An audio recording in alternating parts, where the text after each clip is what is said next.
సమాజహిత కార్యక్రమాలలో ముందుండే తాండూరు మార్వాడి యనమంచ్ మరోసారి పేద ప్రజల మొప్పును సొంతం చేసుకుంది. గత 5 ఏళ్లుగా ప్రతి ఏడాది వేసవిలో మజ్జిగ పంపిణీ కార్యక్రమాన్ని చేపడుతోంది. ఈసారి కూడా తాండూరు పట్టణం ఆర్టీసీ బస్టాండ్ సమీపంలో ఉచిత మజ్జిగ వితరణ చలివేంద్రాన్ని ఏర్పాటు చేసింది. గత 31 రోజులుగా నిరాటంకంగా మజ్జిగ వితరణ కొనసాగుతుంది. వివిధ ప్రాంతాల నుండి వచ్చిన ప్రజలు, పాదచారులు మార్వాడి యవమంచ్ దాతల సహకారంతో అందిస్తున్న మజ్జిగ సేవలను సద్వినియోగం చేసుకుంటున్నారు. ఇందుకు సహకరించిన దాతలకు, సమాజ పెద్దలకు మంచ్ సభ్యులు ధన్యవాదాలు తెలిపారు.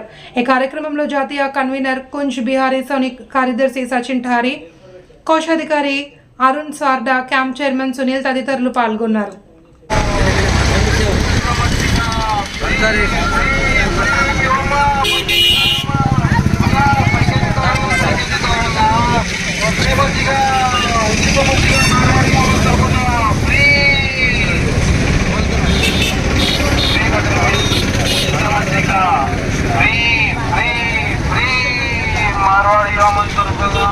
ఉచిత మజ్జిగ ఈ ఎండగట్టుకుని మజ్జిగ తాగిపోండి.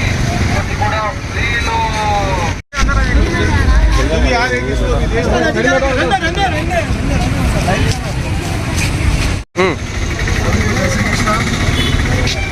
माड़ू तालुक शाखा द्वारा 1 महीने तक ये 60 लीटर का प्रोग्राम यहाँ पे किया है।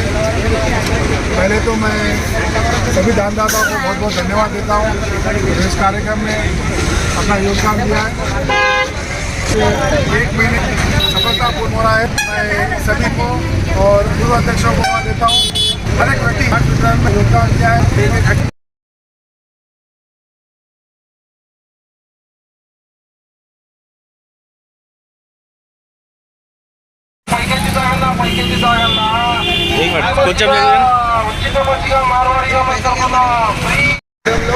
గత 5-6 ఇక్కడ బస్ స్టాండ్ దగ్గర నడిపాడు. మరి మధ్యాహ్నం 12 గంటల నుంచి 2 మజ్జిగ ఈ కార్యక్రమం సమాజంలో దాతారంతో సభ్యులు 3 సభ్యులు ఇక్కడ ఈలో పాల్గొని కూడా కార్యక్రమం ఇక్కడ జరిగింది. ప్రతి ఒక్క దాతలకు అదేవిధంగా మా సభ్యులను ధన్యవాదాలు తెలుపుతున్నారు. తాండూరులో గత 30 సంవత్సరాలు కూడా నిర్వహిస్తున్నారు. 4 నెలల్లో చలివేంద్రాలు ఈ ప్రత్యేక మినరల్ వాటర్ పెట్టడం జరిగింది. అధికంగా నడిచి 3 టైమ్స్ నీళ్ళు నింపిన తక్కువనే ఉంటుంది. మా ఎవరైతే మాకు సహకారం అందించారో వాళ్ళకందరికీ